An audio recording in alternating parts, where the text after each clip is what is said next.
Hello दोस्तों, आज हम लोग इस लेक्चर में लेंज का नियम तथा ऊर्जा संरक्षण पढ़ेंगे और कुछ इसके प्रेरित धारा और प्रेरित आवेश पढ़ेंगे। तो पहले देखते हैं लेंज का नियम तथा ऊर्जा संरक्षण। लेंज के नियमानुसार विद्युत चुंबकीय प्रेरण के लेंज के नियमानुसार विद्युत चुंबकीय प्रेरण के कारण किसी परिपथ में प्रेरित धारा की दिशा इस प्रकार होती है कि वह उस परिवर्तन का विरोध करती है जिसके कारण वह उत्पन्न होती है। ठीक है, लेंज का नियम हम लोग सीधी भाषा में जानते हैं कि यह उसी का विरोध करता है जिसके कारण यह उत्पन्न होता है। ठीक है, तो वही यहाँ पर भी कहा गया है कि विद्युत चुंबकीय प्रेरण के कारण किसी परिपथ में प्रेरित धारा की दिशा इस प्रकार होती है कि वह उस परिवर्तन का विरोध करती है जिसके कारण वह उत्पन्न होती है। ठीक है, यानी जैसे इसके पास अगर हम यंत्र ध्रुव लाते हैं उत्तरी ध्रुव कुंडली से, तो कुंडली के इस सिरे पर यहाँ पर उत्तरी ध्रुव उत्पन्न हो जाता है। तो जिसके कारण अब दोनों समान सजातीय आवेश होने के कारण, ये सजातीय ध्रुव होने के कारण क्या करते हैं, एक दूसरे का विरोध करना शुरू कर देते हैं। तो लेंज का नियम हो जाता है। चित्र में चुंबक का उत्तरी ध्रुव कुंडली की ओर गतिशील है। ये कुंडली की तरफ क्या है, गतिशील है, गतिशील है।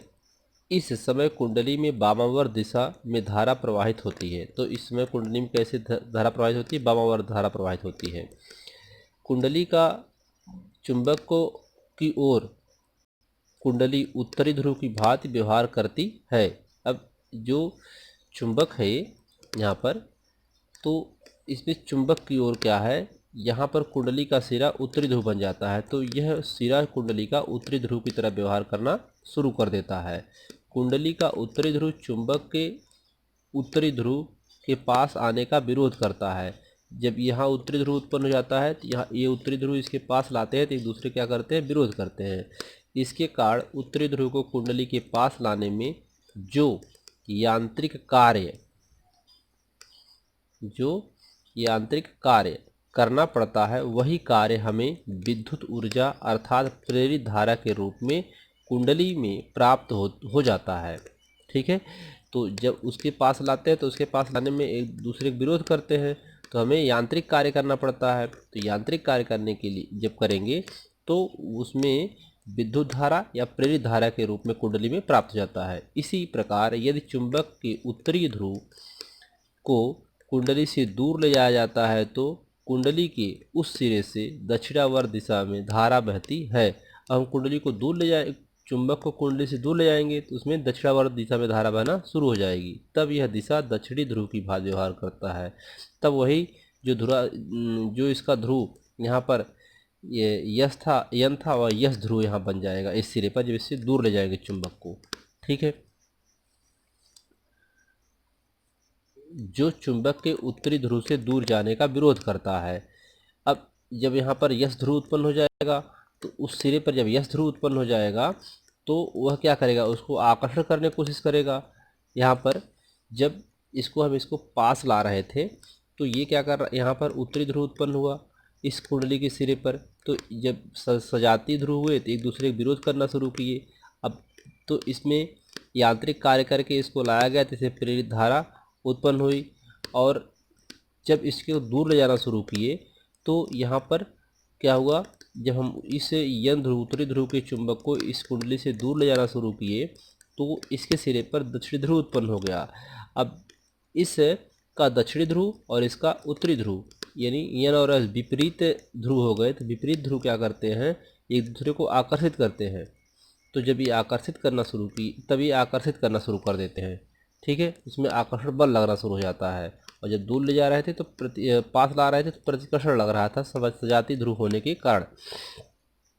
इसे दूर ले जाने से जो यांत्रिक कार्य करना पड़ता है, अब दूर ले जा रहे हैं तो फिर भी यांत्रिक कार्य करना पड़ेगा, वही कार्य हमें प्रेरित धारा या विद्युत ऊर्जा के रूप में कुंडली में प्राप्त हो जाता है। अब देखिए, हम दूर ले जाए या उसके पास लाएं। जब उसके पास ला रहे थे उस कुंडली के जब इस ध्रुव के पास ला रहे थे, इस कुंडली के पास चुंबक को ला रहे थे तो यहाँ पर सजातीय आवेश होने के कारण एक दूसरे का विरोध कर रहे थे, प्रतिकर्षण हो रहा था। अब दूर ले गए तो यहाँ पर यस आ गया ध्रुव, यहाँ पर यन, तो ये आकर्षण करना शुरू किया, अर्थात यहाँ पर आकर्षण बल लगा। ये दोनों कंडीशन में, चाहे इसके पास लाएं या दूर लाएं, आकर्षण प्रतिकर्षण बल लगा, लेकिन दोनों कंडीशन हमें यांत्रिक बल लगाना पड़ा, और दोनों कंडीशन में प्रेरित धारा इस कुंडली में प्राप्त होती है, प्रेरित धारा हमें प्राप्त होती है। तो जो विद्युत ऊर्जा के रूप में कुंडली में प्राप्त हो जाता है उसकी प्रेरित धारा। अतः लेंज का नियम ऊर्जा संरक्षण के नियम के अनुकूल है। तो यह लेंज का नियम यहाँ पर सिद्ध हो जाता है, अर्थात विद्युत चुंबकीय प्रेरण से हम यांत्रिक ऊर्जा वैद्युत ऊर्जा में बदलते हैं। यानी वैद्युत चुंबकीय प्रेरण से हम क्या करते हैं, यांत्रिक ऊर्जा को वैद्युत ऊर्जा में बदलते हैं। अतः स्पष्ट है कि लेंज का नियम ठीक है, यानी लेंज का नियम जो है ऊर्जा संरक्षण के लिए, इस चुंबकीय ऊर्जा संरक्षण के लिए, यहाँ पर क्या ऊर्जा संरक्षण के लिए लेंज का नियम सही है, और यह ऊर्जा संरक्षण के नियम का ही एक रूप है। लेंज का नियम क्या है, ऊर्जा संरक्षण का ही यह एक रूप होता है। ठीक है। प्रेरित धारा, यदि कुंडली एक बंद परिपथ है तो कुंडली में प्रेरित विद्युत वाहक बल उत्पन्न होने से कुंडली में एक धारा प्रवाहित होने लगती है, जिसे प्रेरित धारा कहते हैं। ठीक है। अब कुंडली में उत्पन्न प्रेरित विद्युत वाहक बल का परिमाण E बराबर N del phi upon del T. ठीक है। अब यहाँ परिमाण है तो इसलिए माइनस नहीं होगा, प्लस में हो जाएगा। यदि कुंडली का प्रतिरोध R हो तो कुंडली में प्रेरित या प्रवाहित धारा I, तो I बराबर E अपान R होता है। इस सूत्र हम लोग जानते हैं। ठीक है। I बराबर E अपान R।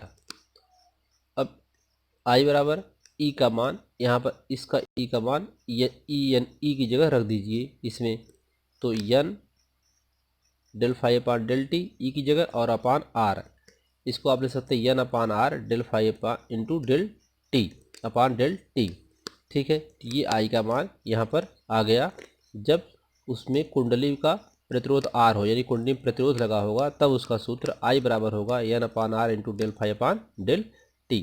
तब कुंडली में प्रेरित धारा प्रवाहित जब I होगी तब उसका सूत्र ये हो जाएगा। अब यहाँ पर I क्या है, प्रेरित धारा है, N कुंडली में फेरों की संख्या है, R कुंडली का प्रतिरोध है। प्रेरित धारा I, अब यहाँ पर देखिए I जो है यह N के क्या है, समानुपाती है। ठीक है। और ये इसके क्या है, व्युत्क्रमानुपाती है, और यह इसके समानुपाती है। यहाँ पर आप देखेंगे तो ये जो यहाँ पर ये राशियाँ हैं, N 1 upon R del phi upon del t, राशियों पर निर्भर करता है। I इन राशियों पर निर्भर करता है, तो यह इसके समानुपाती होता है, यह इसके व्युत्क्रमानुपाती होता है, और यह इसके समानुपाती होता है del phi upon del t. इसी प्रकार E बराबर, अब इसी प्रकार E बराबर N del phi upon del t भी इन निम्न राशियों पर निर्भर करता है, यह इसके समानुपाती होता है और इसके भी समानुपाती होता है। ठीक है। तो इसमें प्रेरित धारा का सूत्र क्या है, I बराबर N upon R into del phi upon del t. ये प्रेरित धारा का सूत्र है। प्रेरित आवेश, यदि परिपथ में प्रवाहित धारा I है तो समयांतराल डेल्टा टी में परिपथ में प्रवाहित आवेश, यदि परिपथ में प्रवाहित धारा I है तो समयांतराल डेल्टा टी में परिपथ में प्रवाहित आवेश Q बराबर प्रेरित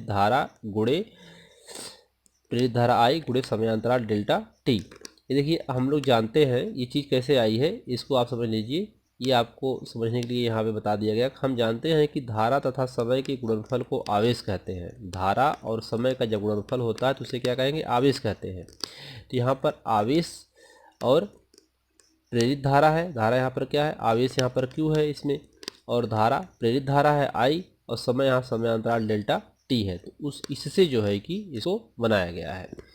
अब Q बराबर I इंटू डेल्टा टी, समीकरण नंबर 1 हो गया ये। अब I का मान इसको रख देते हैं। I का मान क्या होता है, यहाँ देखिए I का मान N upon R into del phi upon del t होता है, तो इसको रख दिया गया। अब यहाँ डेल टी, ये वाला डेल टी है, I का मान यहाँ रखा गया है, तो डेल फाई से डेल टी से डेल टी कैंसिल हो जाएगा, तो क्या बचेगा, N upon R into del phi. तो यही